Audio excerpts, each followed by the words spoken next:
you open the chat box, there's a handout, a PDF that if you could download that, because if we do break out into different rooms so we can talk without, you know, a lot of noise, you can use that for reference. Okay, so here we go. It's talking about teaching at point of need and trying to get more emergent language in a classroom that normally has to have a lot of, you know, curriculum being followed, different strands of syllabi. And so let's talk about what is emergent language.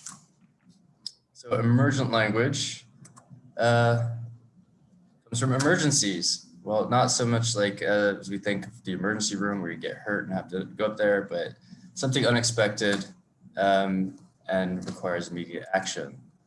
A definition here off the ELT notebook blog, emergent language is language just comes up. It's something you haven't planned for.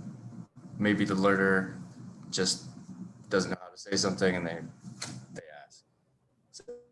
So it gives us a good affordance. We can exploit it on the spot. And why focus on it? It's actually at the point of need. So current thought really shows that we learn things at the point of need. And this phrase actually comes from a book about a writing experiment, essentially at a university that took place for 5 years, where they just had no curriculum. They just had the students write. There was no grades, there was no marking. It was all just peer checked, and only time a tutor or professor helped the students is when they asked for help. So this point of need, here I have in bold, is recognition of the power of the person's attention as the operating dynamic. Wow. So addressing the learner's wants, essentially, for something they need, is what we want to do. We're always talking about addressing the learner's needs, what they want. Well, they show us a point of need, we should be able to take care of it. Another thing is, so learners, they tend to uptake a lot better when they realize that there's a gap in their knowledge, and they're highly sensitized to whatever you give them at that moment. For example, if your car breaks down on the side of the road and you've never changed a car tire before, you will learn how to change a car tire, and you'll do it very well the next time you need to do it, much quicker as well. So we know that emergence is good for the learner, and filling that need is a really good thing that teachers should do, but we're not really doing that in the meantime. If you just look in the literature, you have things like Scrivener saying, like, where's the learning gone, in his Demand High Teaching article. Somewhere along the way, we have lost sight of the reasons for it all. Many of us are just pressing a button on a PowerPoint, like me right now, keeping things going, and not really engaging with the class. Why is Guzman say this? Well, here's some background. In the 60s and 70s, there was a shift away from a single method kind of concept of teaching that I guess had been around for several hundred years. And so the method there in this quote by Akbari has not really been placed by post-method, but an era of textbook divine practice. We're essentially working with new textbooks, and textbooks essentially become our syllabus, and we're following what the textbook says. For example, well, you need to learn the first conditional before the second conditional. But that's not exactly true. When you go to any country and you want to order a beer, you're probably going to learn the second conditional to be polite. So that would be one of the first things you learn. And it's because an emergence came up. You need a beer. You need to say, I'd like a beer, please. So now we're bound to textbooks for many reasons, but science shows that it doesn't work that way. Learning is a spotty process. It has a punctuated equilibrium. We learn a lot, we plateau, and we don't learn what we think we need to learn in a set order. Some people do actually do that though, like some polyglots. I know a guy who knows like 9 languages. By like language 4, he had a preference for the order he learned grammar, but that's his preference. So yeah, there's a conflict between the dynamic way in which learners learn and the additive way in which teachers are obliged to teach. Like we must give them something. It's Krashen called it, it's I+1, but what is it? And do they need it? We're almost making assumptions of what they need, and that's what we have to do. Other than that, we can focus on emergence. So Underhill wrote a couple articles about dealing with things that I guess emerge in class. And he calls this kind of skill the dark matter of teaching. So when you deviate from your lesson plan, find something that really needs to be addressed, something that's of value for students. And he really believes that we can train people to do this, much in the way that we train people to be teachers through a CELTA course. But it's something that after maybe years of experience, you can reflect and become better at doing this, rather than just banging on with the same syllabus over and over. So everyone here, wondering what you think so far about emergent language. I'm going to put you into breakout rooms so you can talk about this. How many people do we have here? 1, 2. Mods, do you want to get involved? No? How about, let's just unmute, and using these words to guide maybe our thoughts, what would you say? For example, I would say teachers should follow a lesson plan, but teachers shouldn't dedicate everything to like every minute of their lesson plan if there's something that comes up. All right, so let's hear what you guys have to say.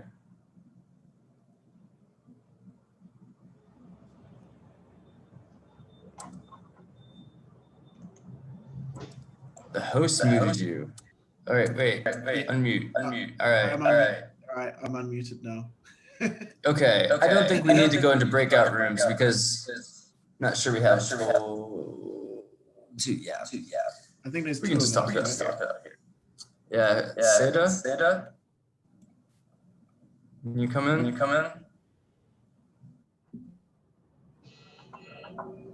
All right, well, James, what do you think? I think that teachers should follow lesson plans. I can only use these words, right? No, you can just use them as a guideline. Essentially, what would emerge from your mouth, but using these words to guide you there. All right, well, then I will steal your word you just said. I think lesson plan should be a guideline to guide the lesson that you want.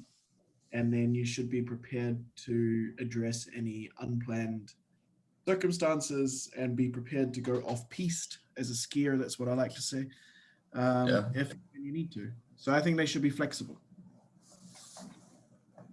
Yeah, I really agree. I had an observation one time where I was chided for allowing a vocabulary section to go on for it was a walkabout, and I let it go on for about 10 more minutes than I had planned, and I had to snip out part of a pronunciation stage to like kind of deal with that. But the learners really enjoyed it so much, why not, you know? I agree, yeah. But I told them not to do that, especially in an observed lesson, but I don't agree. I think if I was observing a lesson, I saw a teacher do that, I'd be like, yeah, you should do that, because it was a learning moment. They enjoyed it.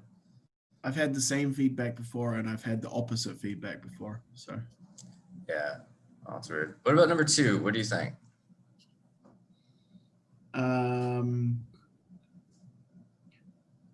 Classes.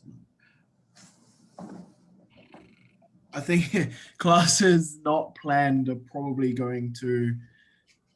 Well, I think it depends how long your class is. I think you've got a 30-minute class. Classes not planned are probably still going to cause issue because you need a skeleton at the very least. You need something. Mm-hmm. You need a curriculum. Yeah, that's what I'd say. Okay. This is so wild. It's just you and me on this, by the way. Number 3, I would say I enjoy when unplanned for a language comes up in class. I enjoy when questions arise that get me away from what I was actually planning. because I feel like that's when the students learn the most because it comes from them. Exactly. Yeah. We're trying to make everything student driven and Yeah. just getting that, especially with our textbook, the history week was just pulling teeth. That was terrible. It's not really a hot topic. So Right. Number 4, I would say it is possible to teach a good lesson without planning, as long as you have, at the very least, have a textbook and a curriculum to follow. I don't think you can just walk into a classroom with nothing, but I think if you've got experience, then it is actually possible sometimes. I just don't think it should be a habit. right. Yeah. So here's the deal. Do you know about Dogmate? No? So Dogme is a methodology that came about in the year 2000 on a Yahoo message board. And it was spearheaded by, let's see, hold on. Next slide. Should have it. I'm brain farting on his name. Who's the guy? He wrote a book called Teaching Unplugged, Uncovering Grammar. Thornberry, Scott Thornberry. From New Zealand. I think he's Kiwi. Yeah. And he essentially, based on a anecdote of a man who went to teach somewhere in the Amazon and like crossing a river somewhere, lost all the books and the materials he needed to teach some people in the middle of nowhere. So he lost all his stuff. He shows up and he has to teach this class, and he essentially just wings it. And like the students, he just takes them to a garden. They look at the garden. He teaches them about plants like that. And then when the people who run his mission show up to essentially test the kids and see what's been going on, they got great marks. He covered everything in the curriculum. It just happened that way because, well, that's essentially what, like, I guess leads us to have a curriculum. This is the necessary stuff and ends up getting filled in anyways. So Dogme is at its purest without any materials from the teacher. If there's a listening, the students make it. If there's a reading, the students make it. And through various activities, you can have language just emerge. Within this methodology too, you can have just any levels. It's quite interesting. So Dogme, the Teaching Unplugged is the book that came out of it. I think it was 2009. And it has like just tons of activities for, I guess, generating language and then dealing with language. Well, I guess I have to let someone in. But it's something that I guess, more experienced teacher needs to do. You can't just do it right out of the CELTA, because if something pops up that's an emergent language, piece or something like you realize they need the second conditional, and activities for that, like a second conditional chain where one person says like the if part, another person says the would part, and then someone uses the would part again and adds their own if. But yeah, without any kind of plan, they had wonderful lessons. You can find videos of them too. It's quite interesting to see happen. And out of that actually has now, more recently, there's a book called Scaffolded Language Emergence in the Classroom by this guy, Donald Kirai. And it's based on Krashen's natural approach and a lot of stuff that came out of Dogmate.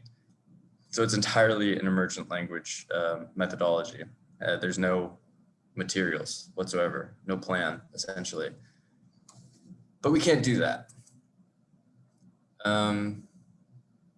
We have academic managers who need to have tests, and we have to teach at language centers with people who pay money and they want a textbook. They don't want to hear that you have experience and you're going to go into a room with a foreigner or with someone from your own country who's learned up a lot of English and just going to give you some on the fly. So Dogme really isn't something that we can do. We do need to have syllabus. We do need to have curriculum. So what can we do then? Maybe we have enough people to do breakout rooms. I'm going to give breakout rooms a shot So if you open up the PDF, you can find these questions in there.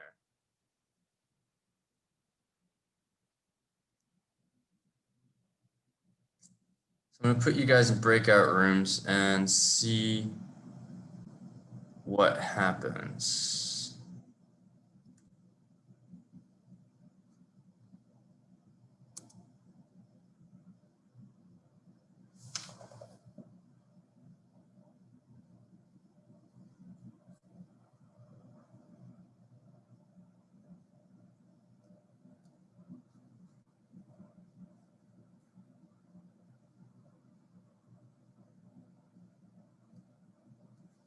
Yeah.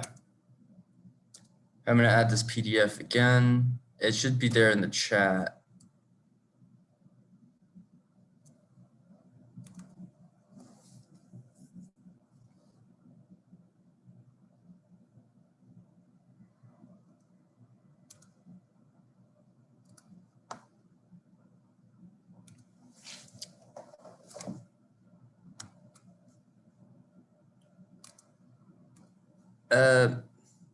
Where is the breakout room thing? I haven't done this in so long, I've forgotten. The breakout room is featured under the screen. It's next to the share screen. Could you see it? No, I don't have it here. I've got down with like stop video, security, participants.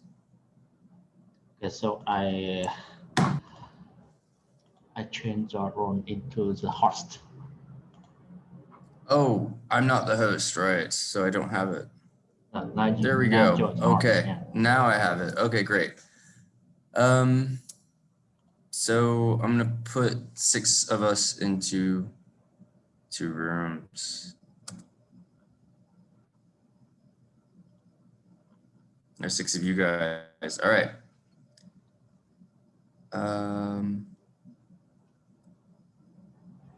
Let's give it a shot. So do the mods want to participate? Yes. Okay. No. All right, here we go.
You're muted, Brandon.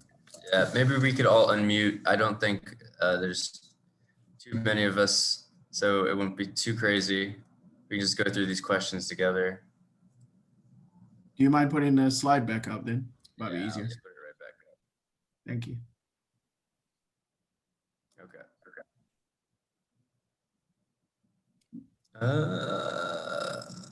Boom. All right. So what do you think is the best way to deal with unplanned language? That's I totally messed up. What is the best way to deal with unplanned for language? Yeah. So we have ways to deal with so many different things if we're teaching like a grammar point, right? Or teaching a listening. There's always, listening is always going to have a gist, or we're going to activate schema, and then we're going to do gist, and we're going to do more detailed tasks, and then we're going to do something to consolidate, and then probably move on to a productive task that's related. But bam, things that come out that are unplanned for, we don't have like a go-to. Like we write a word on the board that someone asks about, we put the case next to it, we maybe write like the phonemic script of it, and maybe use it in a sentence. Is that the best thing to do? Take like a minute or two of class time to do that? I don't know. What's the best way to deal with unplanned language? Depends on the stage of the lesson, but if it's something that's coming, I mean, if it's something that I encounter as I'm monitoring, say while the students are doing an autonomous task, then I would rather ask the student themselves if they know the meaning first and foremost, and try and help them, guided discovery, try and help them get to the meaning rather than me just give it. I've had vocabulary boxes on my whiteboards in the past where any words that come up that don't suit me at that time, I'll just jot them in. I generally have a very free-flowing lesson, so I generally just deal with it on the spot, and I do try my best to let the students figure it out before I give them the answer, or ask the other students.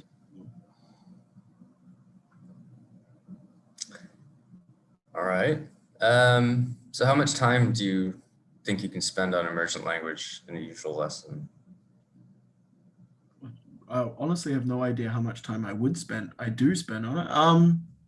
I think that if it's relevant, I would be happy to spend just about the whole lesson on it. That's what the students want to learn, and that's fine. Yeah. Just let the whole plan get hijacked. But then it doesn't cover, well, I guess, what do you do then to make sure everything's covered in the syllabus? Get to it the next day. You got to find a balance. I mean, being realistic. Yeah. In an ideal world, you'd spend the whole time, is kind of what you were talking about before. But in a realistic world, you do have to find that balance. But yeah, you get there with experience as to what that balance could be. I couldn't give you a number or a percentage.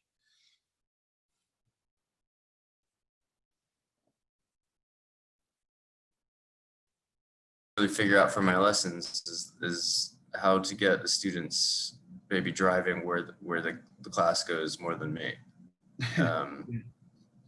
And at the same time still cover all the bases that we need to cover. It's difficult. Yeah. Yeah. Let's go to the next one. Sticking to the corpus or not? So what do you think? He's a big proponent of corpus teaching.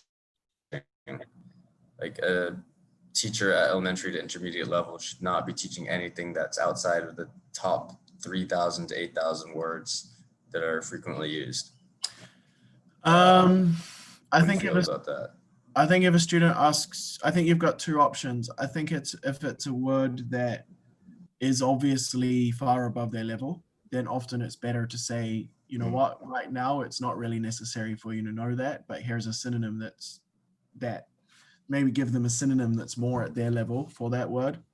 That is something I'll do very occasionally, because I do think that sometimes, less so with vocabulary, more so with grammar points. Because I don't want students to run before they can walk. But you're asking about vocabulary. Right. Well, that's thing, you know, how much slang. I mean, students love slang, but is that serving them well? We use colloquial language most of us use colloquial language in our teaching. So if we're going to use it, they need to know what it is. And it is an important part of language. Yeah. It's the same. I mean, I would treat that the same as teaching idioms. So, I mean, if you're talking about academic vocabulary, I think it's important to mostly stick to the corpus. But if you're talking about other things like slang as an example, then no, Slang's never in the curriculum in most course books, but it's important for communication. Yeah. It gives you a sense of ownership of language too. When I was learning Hungarian, I learned a rather non-standard way to say hello. That's very old-timey sounding, I guess. But I loved using it because of the surprise people had on their face when I used this kind of like slang that someone would use in 1930s. It's the same as, my students in Korea taught me all the swear words in Korean. I was never going to learn them in a textbook. Yeah. But I'm glad I did, Right. because then you could start using them with my Korean friends and they thought it was hilarious and it made our relationship closer. So yeah, being able to joke in a language, being able to sort of use it in a more natural way, I think it's good. Yeah. All right. So what do you think some limitations? So like class sizes, say there's like a 50-person class at a public school in Vietnam. Do you think there's any way that you could manage to deal with emergent language? I mean, I've actually had experience with those. And I'm glad I did. It gave me a very huge appreciation for what public school teachers in Vietnam do. That's such a good example. The public school classroom in Vietnam is such a difficult place to achieve a lot. I found when I was in public school, the front three rows ask a lot of questions. So my answer would be yes, it is possible even in large classes, because you always have students who want to know things. They have that intrinsic motivation.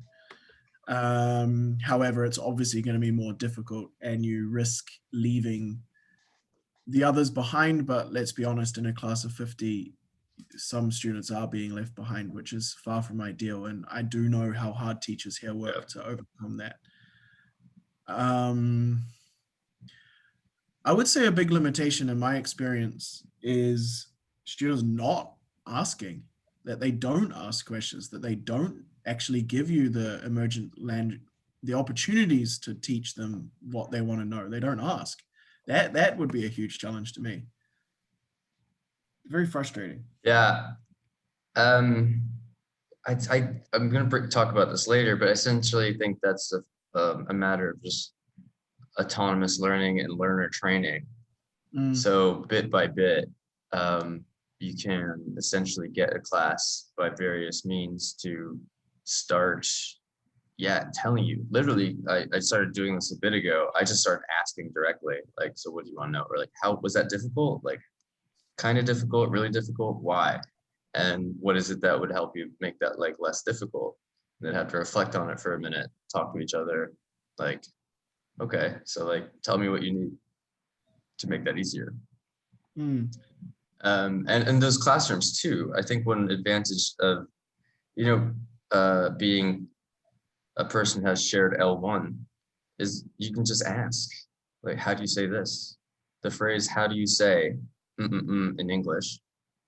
What does mean? Those are huge tools for any language learner to use in any context. As soon as you need something, and ask for it. After like a communicative task, right? You can have them, instead of you giving a hot slips. Have you ever heard of hot slips? It's like, so it's on the spot correction, but you don't stop them from speaking. You just give them a little piece of paper and they know to look at it because it's going to have some piece of corrective information on it. But like if you train them to like not stop talking when they get a piece of paper, right? You can, in theory, write down like a correction, just give it to one student, but it just benefits that one student. But otherwise, you can have them do that, essentially, fill out their own hot slips. Like, I'd like to know how to say this, or they could write it on a mini whiteboard, show it, and the teacher can put them on the board. Like, oh, well, that phrase would probably be, because it's much better than just using the Google Translate. They always end up with crazy phrases coming out of Google Translate that doesn't hit like appropriacy or register at all, and probably doesn't even get meaning right. So having the teacher as a resource for that, for just emergent language. It's how like children learn things too. They just say like, how do you say this? What's that?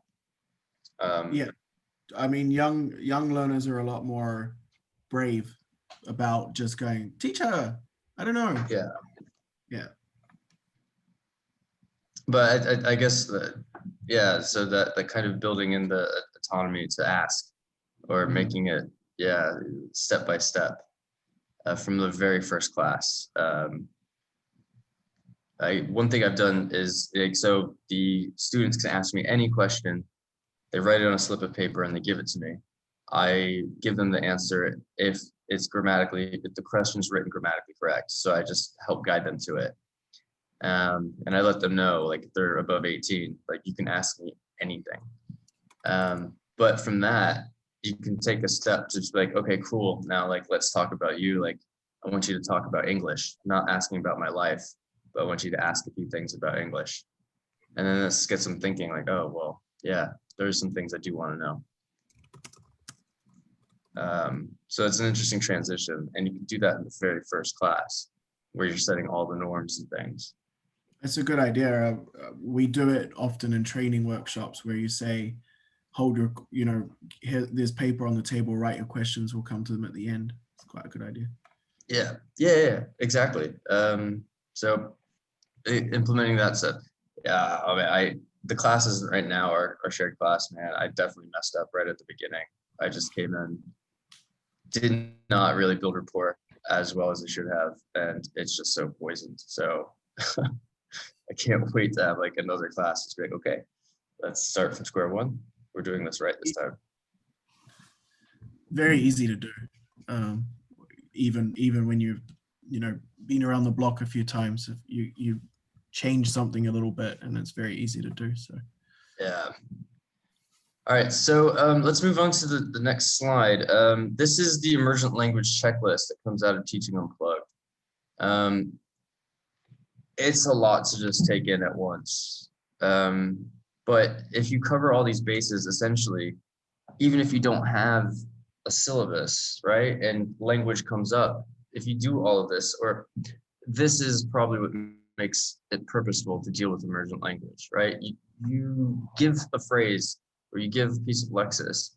What's the point of that? Because you have planned controlled practice in essentially a language lesson to give them practice and to give pronunciation practice. But with emergent language, do we do the same thing? Maybe not. But if we follow all these things, if you think, okay, so reward, okay, cool. So you want them to do it more often. Retrieve it, put it on the board to make sure that it's captured. Repeat it, just so like drilling it, right? Or just getting them to use it. I find if like I have a table, if one person asks me a question and it's something that I'm gonna give them, and I need them to repeat it, I make the whole table repeat it and then maybe the whole class. Because if one person needs it, maybe other people do. So finding activities or finding ways to just do this with language that comes up instead of letting it come up. It's come up, it's been proven to be something they need because it's come up at their point of need. But without doing this stuff, it's almost a wasted opportunity. So looking at these, is there anything that you have questions about?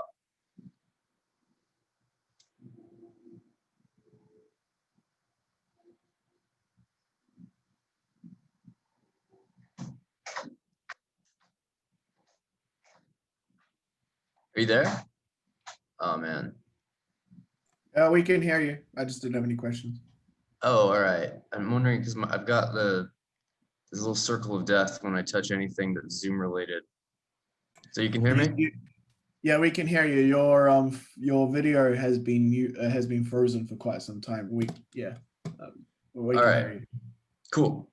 Well, that's unfortunate about my video, but as long as it's still chugging along.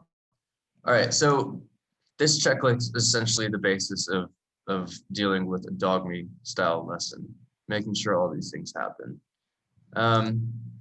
So some more questions now. So how can you increase emergent language in your class?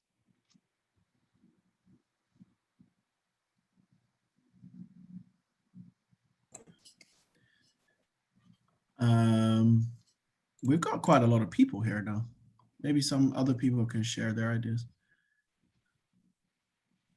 Could a moderator possibly do something about that? I've seemed to like have a lag going, and my Zoom is essentially frozen, but still working somehow.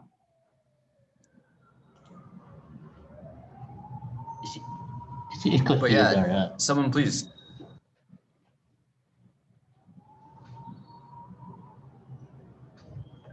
Would anyone other than James like to maybe talk about one of these questions?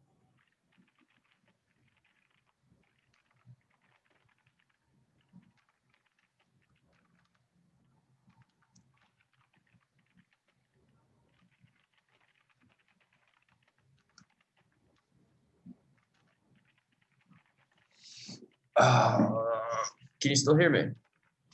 Yeah. Okay, I've just gotten a message saying that Zoom is not responding, but I'm not closing it. I'm just gonna power through. Your photo screen, video screen thingy bobby is very much the circle of death. What can you do to increase emergent language in your classes? Right. I think What can we do to increase the emergent language in this workshop? Whoever is called iPhone has their mic on. Maybe they can. Hey. I feel like a bit like your co-host right now, Brendan. Oh, I'm back. Okay, so Brendan, okay, so we are discussing questions in round 3, right? Yes. Yeah. Okay, so do we need moderators to share your slide, or is that okay if you can see the questions here? Because I'm sharing my screen, if that's okay. I can see them.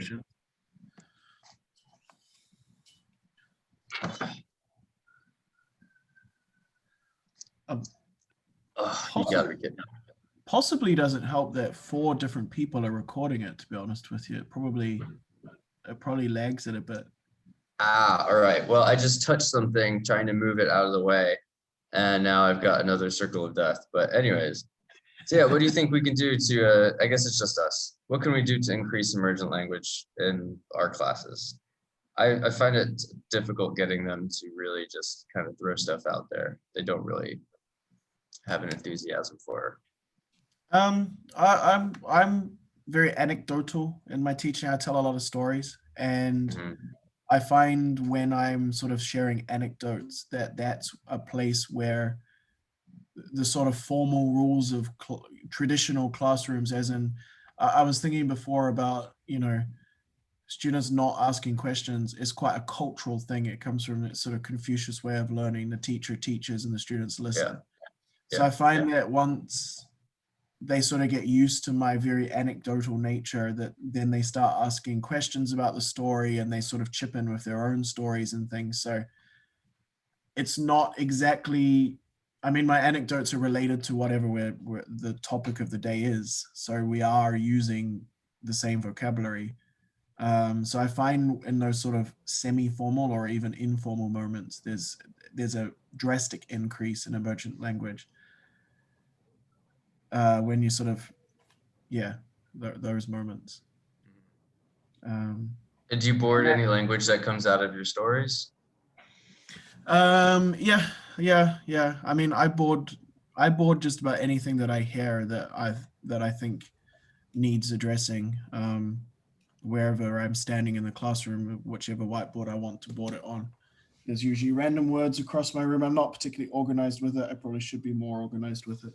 I know a colleague of mine who's very, very organized with it, and it's quite useful. I mean, I think first one step is just making sure that they're speaking English. You can't have emergent language or help them with focus on form. You can't give them stuff if you don't know what they're saying. So that's step one. I think it's probably easier in a classroom that's predominantly based around speaking, because there's moments where they have to speak and you sort of hear that hesitation or confusion in their voices. So you can sort of go, oh, are you having difficulty with X? And they're like, oh yeah, what does this mean? So I think where you've got speaking happening, English speaking happening, it's a bit easier to address. Yeah, that hesitation or like a face being made or something like that really is an interesting thing. So Danny Norrington, sorry? Or reaching for their phone to translate it and catching them just in time to say no. Yeah, like please put your phone away. I mean, that's probably the only reason the tool, like a good reason to have the phone as a tool to let me know that you need help. So please put it away and talk to me instead. How about this? I was gonna say, oh yeah, Danny Norrington Davies. He's a guy who's doing a lot of research on dealing with emergent language. He's at IH London and some university in London. And he and this other guy made a taxonomy of teacher interventions. There's about 10 ways a teacher can intervene to help a student. And they've identified most of them. One of them being like student initiated. The other ones include, I think the number one is like recasting. Essentially, you repeat what the student said, but as you would say it and maybe more correct. Or what's it called when you rewrite something, but you keep the meaning, but you change like some of the other stuff. Paraphrasing. You're talking about error correction or just generally paraphrasing? So it's not so much error correction as it is a focus on form, I think, as like they call it, because error correction is focusing on the error, whereas focus on form is just like, oh, here's a way to say this for that meaning. A reformulation, yeah. So reformulation is essentially taking the meaning, but giving a new way to say it. That's right. That's I was trying. Yeah. Yeah, reformulation. You naturally do it a lot when you're correct speaking. Yeah, and it's actually, they found from recording themselves and other teachers who have deltas and more than 5 years experience, this is the #1 intervention that we all use.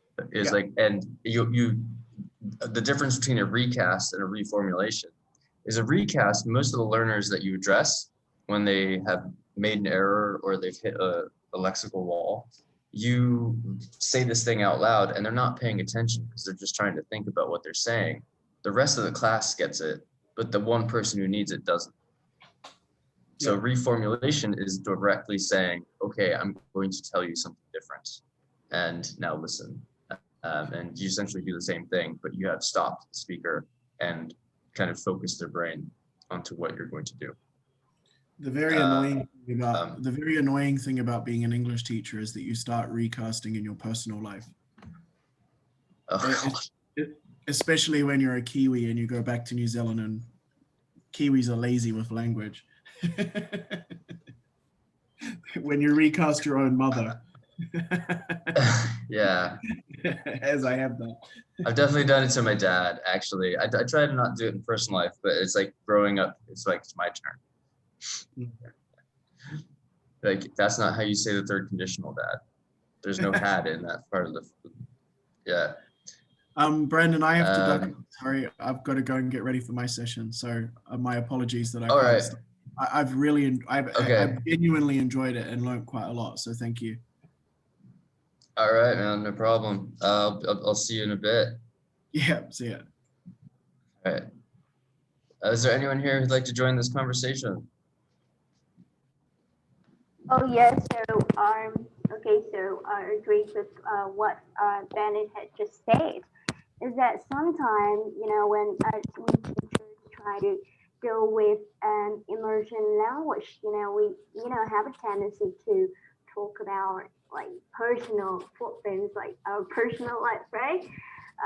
But like and you know, in like Vietnam context, when the student, they are so familiar with you know, learning something for the textbook, when we do so, sometimes they can, you know, misunderstand that we are not teaching You know what I mean? It's like they think, oh, the teachers keep talking something, right? They are not, really teaching us and the language. Even when we just try to, make language learning more natural, like talking, like with the immersion language. But sometimes students might think in that way. So you have recommendation, or have you had the same experience? I'm sorry, I'm getting some weird feedback. Could you just like maybe condense what it is that you just said again and maybe say it one more time? Oh, okay. So I think that one of There, the this is much better. Okay, so now can you hear me? Yeah. Okay, so I would like to say that one of the challenge that I often have to handle when I try to deal with immersion language in my class is that sometimes student might think that I am not really teaching the language, because maybe they like a Vietnamese student, they are so familiar with the learning in a formal style. They need to have some kind of textbook, and then kind of they are familiar with the image that teacher are are delivering some kind of information to them. So when I try to teach them in a natural way, more natural way, like keep the conversation natural, so they might think that the teacher is not teaching, the teacher is not working, this kind of thing. So I'd like to ask anyone in the Zoom has experienced the same situation, or do you have any recommendation? Yeah, if anyone would like to I just experienced this today actually. But if anyone else would like to chime in, that would be great.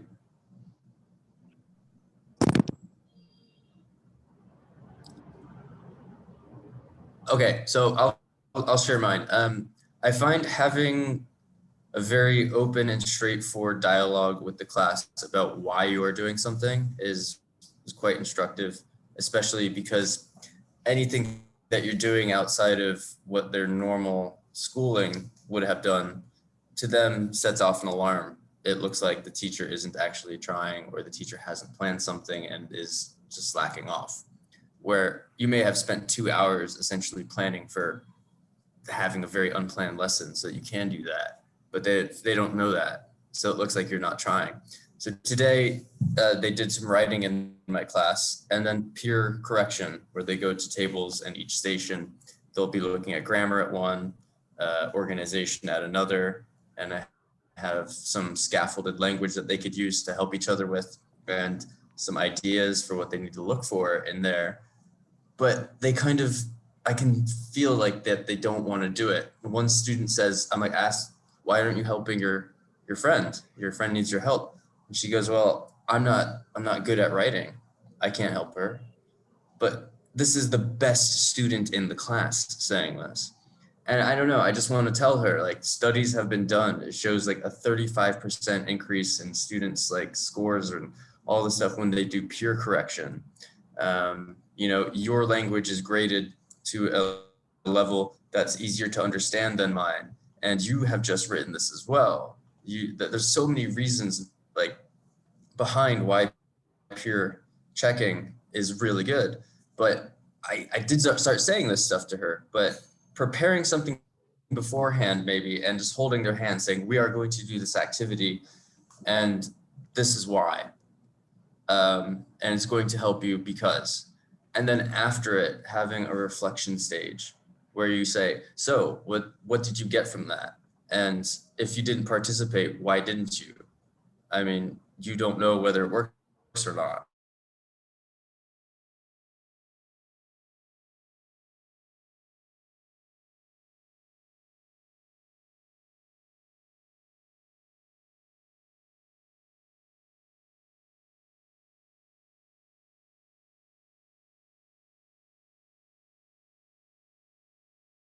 And it gives them more trust. Like doing a dictogloss, you need the students to trust you. Because you're gonna tell them, I'm gonna read something to you for about half a minute, and I'm only letting you take notes 3 times, and you have to construct it by yourself from memory. And they're like, what? But if they trust you that this is a good thing, then it works. But yeah, you have to explain, I think. Explain why. If you just do it, yeah, I've run into this problem. I did too many activities with it seems weird. They just came out of Vietnamese schools where they do nothing like that. And I think they felt like I was just joking them around.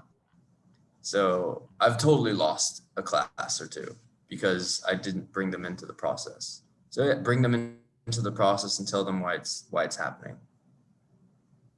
Does that make sense? Okay, thank you so much. So what I understand from sharing is that we need to explain explicitly why we're doing this so that they can really involve in what we're doing, right? And so that to do it, we need to plan even the unplanning things, right? And we need to build some kind of trust among students, right? Yeah. Much. Yeah. Letting them know there's a value in what they're doing. So, is there any of these questions that you want to talk about?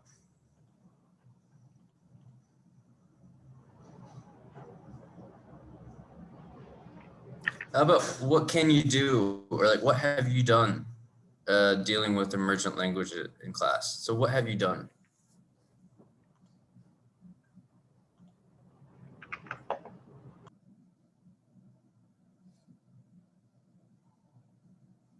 No, okay.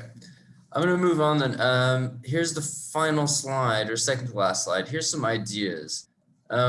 So we talked before about learner training, but yeah, building habits in the learners to get them to be, number 1, using English more often, asking when they need to have, lexis that they don't have, and you asking as well. You can really just, we forget this, but you can just ask the students, like, what is it that you need? We usually try and predict what they need. We usually try and correct what they make mistakes with, but instead we can just ask what they need. And that's great. Flipping lessons.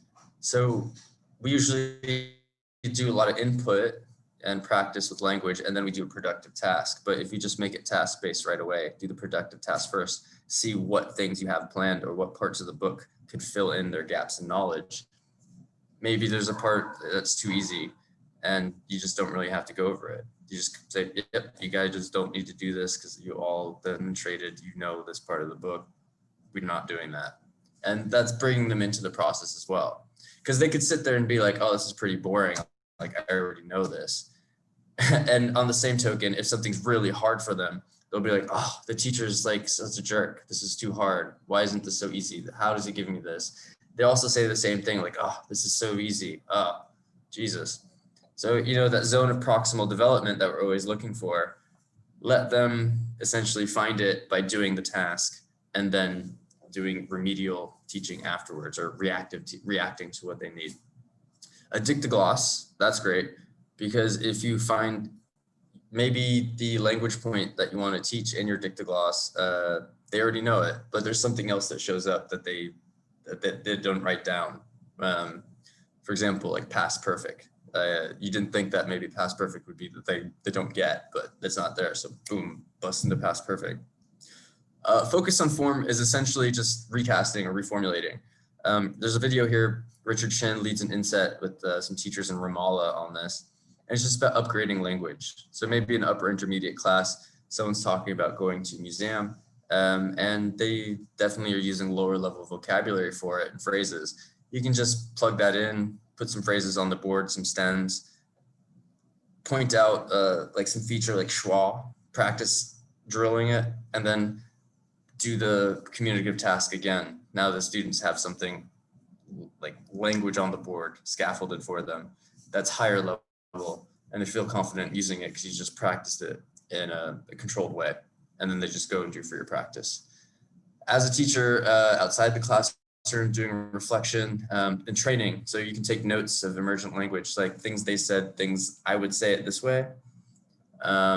Just lessons where you can find, I find any lesson that's like adjectives for describing people, I really like just going for a Dogmate approach, because I can guess what you know. I can guess what adjectives you know for the curly hair, or which ones do you need to know? Like blonde. How often are you saying, oh yeah, that blonde girl over there in Vietnam, where everyone has rather dark hair? So if you just put a picture on the board and let them come up with all the things that they already know, they peer teach. And if they don't know something, then they'll ask for a feature that they want to describe. So I find, yeah, these kind of lower level describing adjectives for describing people, adjectives describing places, there's thousands of them. So let the students actually lead that whole lesson. Don't plan it to the end of the world, right? But do all the steps in the Dogmate checklist of, recycling it, capturing it. You got to do all that stuff. And yeah, so in that plan for the unplanned, do have moments in your schedule or in your scheduled lesson plan for the time you need to deal with something. So essentially like a feedback stage, we do content feedback. So what'd you guys talk about? Oh, that's great. That's really the most important part, but it's not what they're there for. They're there for getting more language. And instead of just correcting errors, you can essentially upgrade their language and practice it. Use 15 minutes instead of 5 minutes, or like we do 2 minutes of content feedback, 3 minutes of here's 3 sentences, find the mistake that you guys made. Instead, just be like, here's 3 ways to say this better. Let's practice it. We'll drill it. Okay, now let's have the conversation again. Let's a different context. Now you're gonna check into maybe a motel instead of checking into a resort, okay? And let's run that role play again. Okay, and the last one, so doing Dogmate, and yeah, just pretend to be fresh out of the CELTA. Just go into a lesson on purposely unplanned and just how it works.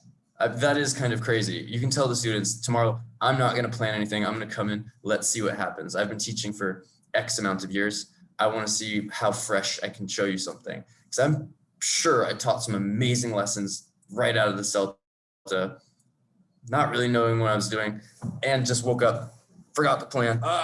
And it was a great lesson because the students kind of just drove it there. Why don't we just try and do that again? All right. So if anyone's interested, you can get a hold of Danny Norrington Davies. He's actually working with a guy, also Richard Chen, and a few other people. And they're collecting a lot of data on emergent language and how we deal with it in classrooms. So shoot him an email. He'd probably want you to film yourself and send it to him, or you can maybe find out more about emergent language from this guy. Okay, so thank you very much. That's all for this workshop, and I hope you enjoyed it. Ta-ta. We would like to share our big thanks to your great presentation. Due to the limited time, we cannot include all the questions in the Q&A. So if anyone have more concerning question, can email to the presenter directly. On behalf of the VIC 2020, we wish you all the best with the productive day and the meaningful rest of our virtual convention. Thank you and bye-bye.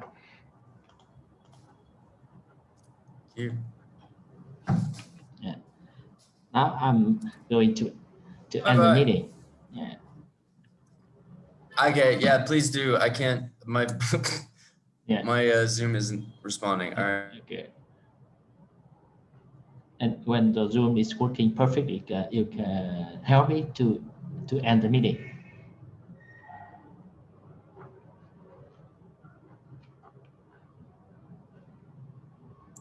When I click on the Zoom link for my session, it brings me back to this one. Is that right? Right. I will restart the Zoom. Oh, okay, right. So I'll go out, right? Yeah.